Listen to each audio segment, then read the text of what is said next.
ದೇಶದ ಹೋಟೆಲ್ ಉದ್ಯಮದಿಂದ ಭಾರೀ ತೆರಿಗೆ ವಂಚನೆಯಾಗಿರುವುದು ಬೆಳಕಿಗೆ ಬಂದಿದೆ. ದೇಶಾದ್ಯಂತ ಹೋಟೆಲ್ ಉದ್ಯಮದಲ್ಲಿ ಭಾರೀ ತೆರಿಗೆ ವಂಚನೆಯಾಗಿದೆ. ಬರೋಬ್ಬರಿ 70,000 ಕೋಟಿ ತೆರಿಗೆ ವಂಚನೆ ಬಯಲಾಗಿದೆ. ಐಟಿ ದಾಳಿಯಲ್ಲಿ 70,000 ಕೋಟಿ ಅಕ್ರಮ ವಹಿವಾಟು ಪತ್ತೆಯಾಗಿದೆ. ವಹಿವಾಟನ್ನು ಮರೆಮಾಚಿ ಹೋಟೆಲ್ ಮಾಲೀಕರು ಈ ಲೆಕ್ಕ ಕೊಟ್ಟಿದ್ದಾರೆ. 2019ರಿಂದ 2026ರವರೆಗಿನ ಬಿಲ್ಲಿಂಗ್ ಡೇಟಾದಲ್ಲಿ ಈ ಸತ್ಯ ಅಡಗಿತ್ತು. ಈಗ ಇದನ್ನ ಬಯಲಿಗೆಳೆಯಲಾಗಿದೆ. ವಹಿವಾಟನ್ನ ಬಚ್ಚಿಟ್ಟು ಲೆಕ್ಕ ತೋರಿಸಿ ಇಷ್ಟು 70,000 ಕೋಟಿ ರೂಪಾಯಿ ತೆರಿಗೆ ವಂಚನೆ ಒಟ್ಟಾರೆ ದೇಶಾದ್ಯಂತ ಹೋಟೆಲ್ ಉದ್ಯಮದಲ್ಲಿ ಆಗಿರುವುದು. ಈಗ ಐಟಿ ದಾಳಿ ಮಾಡಿದಾಗ ಈ ವಿಚಾರ ಬೆಳಕಿಗೆ ಬರ್ತಾ ಇದೆ. ಹೆಚ್ಚು ವಹಿವಾಟು ನಡೆದಿರುತ್ತೆ, ಅದನ್ನ ಕಡಿಮೆ ತೋರಿಸೋದು, ವಹಿವಾಟನ್ನ ಮರೆಮಾಚಿ ಟ್ಯಾಕ್ಸ್ ಅವಾಯ್ಡ್ ಮಾಡಿದ್ದಾರೆ. 2019ರಿಂದ 2026ರವರೆಗಿನ ಬಿಲ್ಲಿಂಗ್ ಡೇಟಾದಲ್ಲಿ ಅದನ್ನು ಕೂಲಂಕುಷವಾಗಿ ಚೆಕ್ ಮಾಡುವಾಗ ಈ ಅಂಶಗಳು ಬಯಲಾಗಿದೆ. ಹೋಟೆಲ್ಗಳ ತೆರಿಗೆ ವಂಚನೆಯಲ್ಲಿ ಕರ್ನಾಟಕನೇ ನಂಬರ್ 1, ರಾಜ್ಯನೇ ನಂಬರ್ 1. ತೆರಿಗೆ ವಂಚನೆ ಪಟ್ಟಿಯಲ್ಲಿ ಕರ್ನಾಟಕಕ್ಕೆ ಮೊದಲ ಸ್ಥಾನ. ನಮ್ಮ ರಾಜ್ಯದಲ್ಲಿ 2,000 ಕೋಟಿಗೂ ಹೆಚ್ಚು ಮೌಲ್ಯದ ಡೇಟಾ ಡಿಲೀಟ್ ಆಗಿದೆ, ಮರೆಮಾಚಲಾಗಿದೆ. ಇನ್ನು ತೆಲಂಗಾಣದಲ್ಲಿ 1,500 ಕೋಟಿ ರೂಪಾಯಿ ಡೇಟಾ, ತಮಿಳುನಾಡಲ್ಲಿ 1,200 ಕೋಟಿ ರೂಪಾಯಿ ಡೇಟಾ ಈ ರೀತಿ ಡಿಲೀಟ್ ಆಗಿದೆ. ಇನ್ನುಳಿದ ಹಾಗೆ ಮಹಾರಾಷ್ಟ್ರ, ಗುಜರಾತ್ನಲ್ಲೂ ಭಾರೀ ತೆರಿಗೆ ವಂಚನೆ ಪತ್ತೆಯಾಗಿದೆ. ಬಹುತೇಕ ಎಲ್ಲ ರಾಜ್ಯಗಳಲ್ಲೂ ಕೂಡ ಇದು ಪತ್ತೆಯಾಗಿದೆ. ಬಟ್ ಎಲ್ಲ ರಾಜ್ಯಗಳ ಪೈಕಿ ಕರ್ನಾಟಕನೇ ನಂಬರ್ 1. ಅತಿ ಹೆಚ್ಚು ತೆರಿಗೆ ವಂಚನೆ ಆಗಿರೋದು ಹೋಟೆಲ್ ಉದ್ಯಮದಲ್ಲಿ ಇಲ್ಲೇ.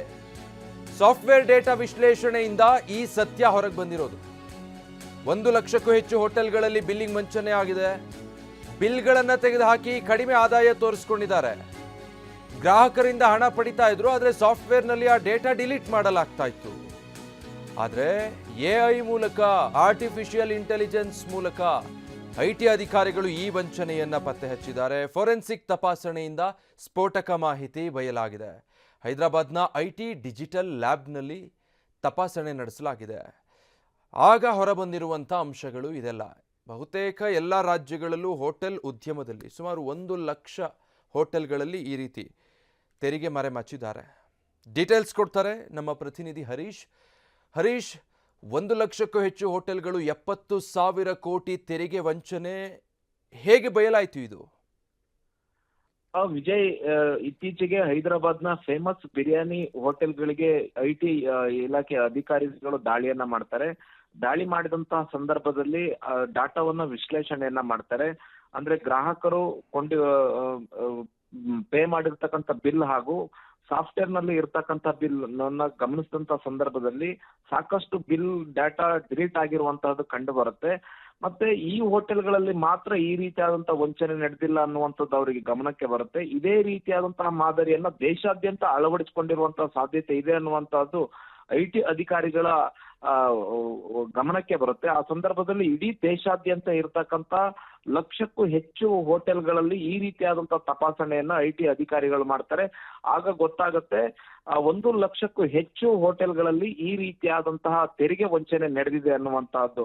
ಬರೋಬ್ಬರಿ 70,000 ಕೋಟಿಗೂ ಹೆಚ್ಚು ತೆರಿಗೆ ವಂಚನೆ ನಡೆದಿದೆ. ಬಿಲ್ಗಳನ್ನ ಗ್ರಾಹಕರು ಏನು ಪೇ ಮಾಡಿರ್ತಾರೆ, ಆ ಬಿಲ್ಗಳ ಡಾಟಾಗಳನ್ನೇ ಅಳಿಸಿ ಹಾಕುವಂತದ್ದು, ಕಡಿಮೆ ಆದಾಯ ಬಂದಿದೆ ಅನ್ನುವಂಥದ್ದನ್ನು ತೋರಿಸಿ ಕಡಿಮೆ ಟ್ಯಾಕ್ಸ್ ಅನ್ನ ಕಟ್ಟಿದ್ದಾರೆ. ಹೆಚ್ಚು ಟ್ಯಾಕ್ಸ್ ಕಟ್ಟಬೇಕಾದಂತಹ ಸಂದರ್ಭದಲ್ಲಿ ಕಡಿಮೆ ಟ್ಯಾಕ್ಸ್ ಅನ್ನ ಕಟ್ಟಿದ್ದಾರೆ. ಇದು ತೆರಿಗೆ ವಂಚನೆ ದೊಡ್ಡ ಮಟ್ಟದಲ್ಲಿ ಬಯಲಾಗಿರುವಂತದ್ದು. ಇನ್ನು ಮುಖ್ಯವಾಗಿ ಕರ್ನಾಟಕದಲ್ಲಿ 2,000 ಕೋಟಿಯಷ್ಟು ಹೆಚ್ಚು ತೆರಿಗೆ ವಂಚನೆ ಆಗಿದೆ ಅನ್ನುವಂಥದ್ದು ಗೊತ್ತಾಗ್ತದೆ. ಮತ್ತೆ ಇಡೀ ದೇಶಾದ್ಯಂತ ಡಾಟಾವನ್ನು ಅನಲೈಸ್ ಮಾಡಿದಂತ ಸಂದರ್ಭದಲ್ಲಿ ಕರ್ನಾಟಕದಲ್ಲಿ ಅತಿ ಹೆಚ್ಚು ತೆರಿಗೆ ವಂಚನೆಯನ್ನ ಹೋಟೆಲ್ ಉದ್ಯಮಿಗಳು ಮಾಡಿದ್ದಾರೆ ಅನ್ನುವಂಥದ್ದು ಗೊತ್ತಾಗ್ತಾ ಇದೆ. Vijay, thank you Harish.